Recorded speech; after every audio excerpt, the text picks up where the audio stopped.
So, Jack, can Red Bull win the Constructors' Championship with Max Verstappen alone in 2025 with the likes of Ferrari and McLaren making the progress that they are this season?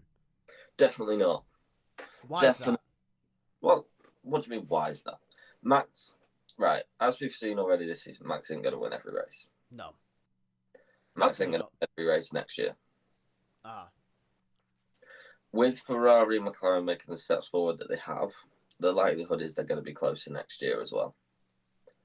There's going to be way more spread in terms of race wins, and Perez simply isn't good enough when you look at the lineups of Lando, Oscar, Charles, and Lewis.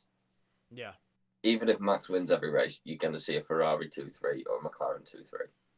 And we can't count out maybe the possibility Mercedes make progress as well. Yeah. And they will have George Russell and an option of Kimi Antonelli, who looks very, very quick, or even someone like Carlos Sainz, or heck, maybe even Max Verstappen himself. So exactly. So you got to look at it. Miami, right? Max was there up in second comfortably. He was in first comfortably. Perez wasn't even top 3 at any point. No. That's not good enough. That isn't good enough when your teammate was comfortably leading and comfortably second. Yeah, no, and I think it's one of those situations where you look at last year, 2023, Perez, people were saying he had a poor year, but it wasn't accentuated as much as it would have been if other teams were closer, because Max won the Constructors by himself, which is quite mental. And to be honest with you, if he proves us all wrong and he wins every race the rest of the season, he'll do exactly the same thing. He will. I don't think he's going to win the rest of the races this season. Yeah. No, I don't think so either. I think we'll see a few more McLaren and Ferrari wins, and especially next season, the last season, where all the cars should theoretically be at the closest point. Yeah, well, we've seen it multiple times, right? So in the start of the turbo hybrid era, the closest season we had was 2021, which was the season right before 2022 new regs. The same went for the same has gone for multiple other regulation changes before as well. Maybe the exception to the rule possibly might be 2013 with Sebastian Vettel. Well, you would say that's it, but that whole period of 10, 11, 12, 13 was all close. Well, yeah, the year before that, 2012, was close between McLaren. Yeah. Well, McLaren had the fastest car. Red Bull then had the fastest car. So and now we're sort of seeing it now again happen in 2024. It's fair to say next year will be closer. Like you said, I think it's interesting, isn't it? Perez is the problem. They are not going to be. If Max can win the drivers, Perez is going to let the constructors side down.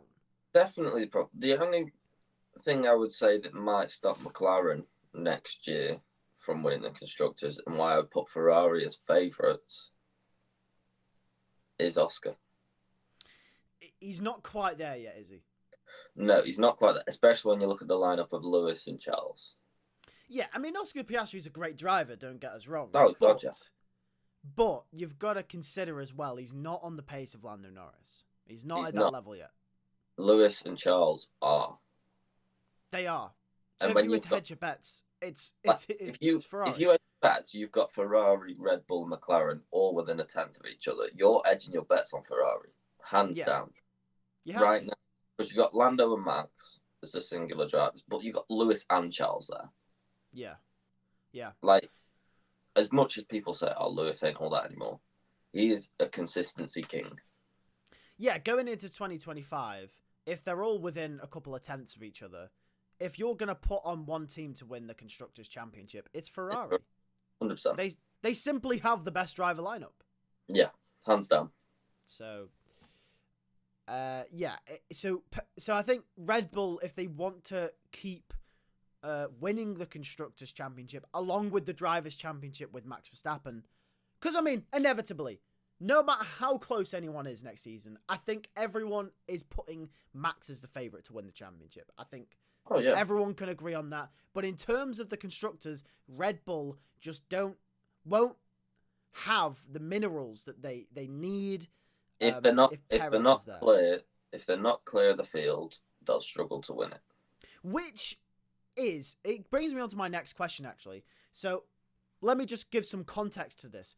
So Lando Norris now signed on at McLaren for another few years. Seemed like the right decision, really. Lewis Hamilton obviously has gone to Ferrari. We know Charles Leclerc is signed on to Ferrari for a few more years as well. Fernando Alonso, he's not going to go anywhere. I don't think so.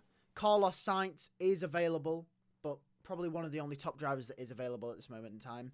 Most of the top drivers are either not going anywhere or have just signed down, or have signed down for quite a while, right? Yeah.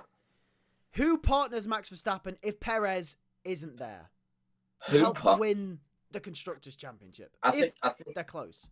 I think that's the thing. Do you look for...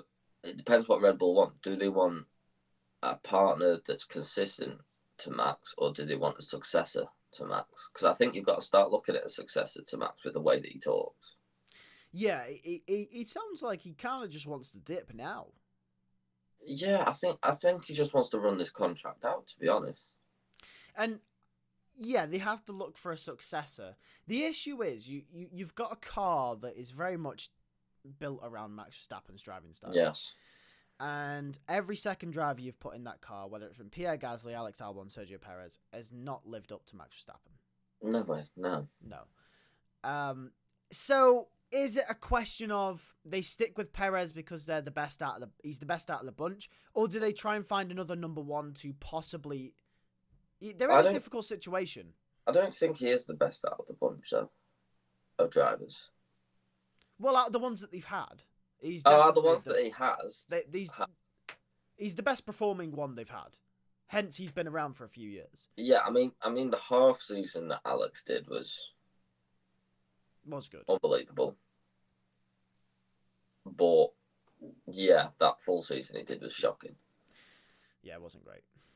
No, I mean, you can't say Albon either next year to replace Perez because he's just signed for Williams. Literally just like half an hour ago. Literally just. So that takes Albon out the running for next year, really. Yeah. I mean, if you want consistent king number 2 driver, if you want a number 2 who's always going to be there, get your points and wrap up constructors, it's Valtteri Bottas. Well, I mean, Bottas could be an option, but I think it's Valtteri Bottas. I think Bottas would suffer from the same issue as Perez, like in a tight battle with Ferrari and McLaren, if they are within a tenth of Red Bull. Yeah, but he always notched up the podiums. Like when it was Lewis and Max dominating, Bottas was third. Yeah, but okay, I'm gonna hold you there, right? Oh, the reason Bottas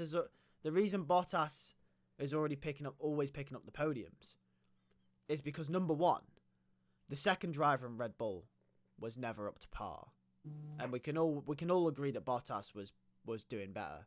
And number two, that there wasn't 3 teams fighting for victories. There was 2. No, but so Bottas during the Ferrari dominance of Lewis and Seb, Bottas was still second, third. He was always there. Might I remind you that in the 2018 championship he came 5th? Well, yeah, that championship was a bit of a. So all I'm saying is, you put Bottas in that Red Bull, I think he'll be consistent, but I think he'll suffer from the same issues of Perez, where I think he's better than Perez. No, because he's still. Can we agree that Bottas is a few tenths behind Lando, Oscar, Lewis, Charles? He definitely is Lewis, Charles, and Lando, and definitely is Max. So that already puts him 5th, right? He's probably behind Oscar. That puts him 6th. And does he go? Is he behind Fernando? Is he behind Russell? This is the question. So all I'm saying is, you put Bottas in that Red Bull. Yeah, you'll get consistency, but I think he'll suffer from the same issues as Perez. Put Bottas in that Red Bull. I don't think he is behind all them.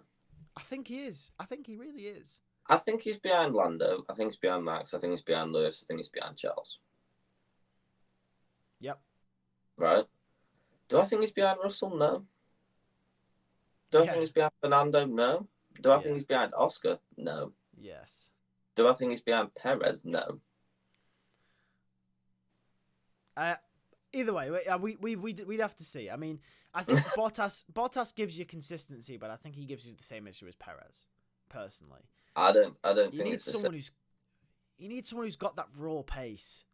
But, You need someone yeah, who's but got then that you look. raw ability. The thing is, I think what lets Perez down, or did last year for sure, was his qualifying. Yeah. And you can't dispute any of this. Bottas is qualifying for his whole Mercedes period. Did he miss a Q3? No, he didn't. Oh, no, he might have done once, possibly. You see, that's the levels. Perez, 9 times out of 10, missed bloody Q3 last year in that Red Bull.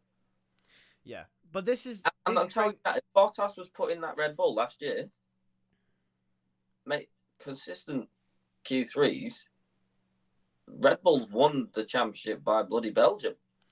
Now, I disagree, only because I think we wouldn't be saying this about Perez before he went to Red Bull. Because I think if Bottas goes in that Red Bull, his driving style is not going to match with the car, and I reckon the same thing happens. I think Max Verstappen's driving style is so unique.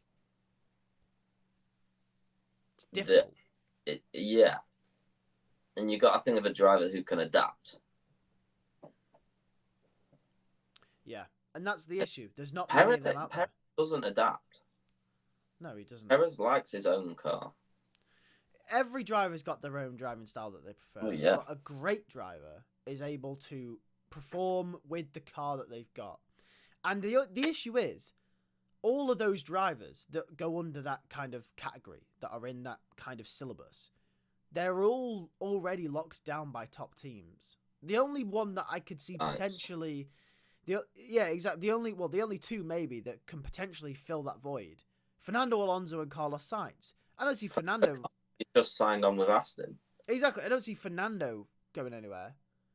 Carlos Sainz, possibly, but he's not out of the class of the top drivers. He's not exactly Lewis Hamilton or Max Verstappen. He's at the bottom of that category, but he's still in that top class kind of void. So Red Bull are really in a difficult position. But I think there's a couple drivers in that bottom area of the field that, if they're given the car, that they would be in the top of that void. Who? I think Bottas is one of them. I think Hulkenberg's the other. I have to not throw Alex Albon in there as well. It's shameful from you. Shameful. You know that I've got a thing about Albon. I know you do. You thought Logan Sargent was going to beat him. And I'm not letting that go, by the way. I'm mentioning this every couple of videos because I'm waiting till the end of the season when we can laugh at you. It was Bantz. When Kimi Antonelli replaces him. It was Bantz. Either way. But either way, who do you think in the comments below is going to be replacing Sergio Perez at Red Bull for 2025 in the event that McLaren and Ferrari make enough progress to challenge them for the constructors? If you think they won't, tell us why Perez is the man for 2025. But either way... You're wrong. Well, we'll see. Who do you think will replace him? Will he get replaced? Could it be one of the RB boys? Who knows? We'll see.